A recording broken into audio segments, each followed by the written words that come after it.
Matteo Renzi l'aveva annunciato ieri in serata il sindaco Giovanni Manildo. A Treviso, a sostituire l'ormai ex prefetto Maria Augusta Marrosu, sarebbe arrivata un'altra donna e così è stato. In Consiglio dei Ministri è stata formalizzata la nomina di Laura Lega, 56 anni, attualmente in servizio al Ministero dell'Interno.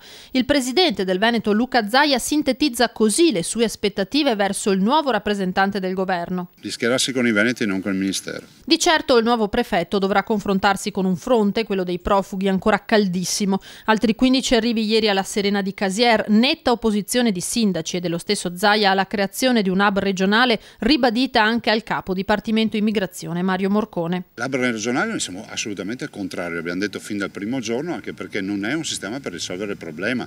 L'anno scorso sono arrivati 170.000 immigrati, quest'anno saranno circa 200.000 e di qui a questo passo faremo in modo che tutta l'Africa se ne venga in Italia. Siccome questo non è possibile, dobbiamo prendere atto che vanno aiutati a casa loro. Manildo auspica che il nuovo prefetto sappia essere efficiente centro di coordinamento e getti le basi per creare una rete tra le istituzioni, in pratica quello che chiedono anche dal collettivo ZTL. È una presa di responsabilità maggiore rispetto alla questione dell'accoglienza, sia una volontà di coordinare dei tavoli di microaccoglienza e magari anche di rimettere insieme tutti quanti i sindaci del territorio. Dal centro sociale Giango annunciano ricorsi contro i 19 fogli di via emessi dalla questura per la manifestazione in piazza del 17 luglio, per nulla spaventati dall'ipotesi di Daspo, solo l'ennesimo tentativo, dicono, di colpirci.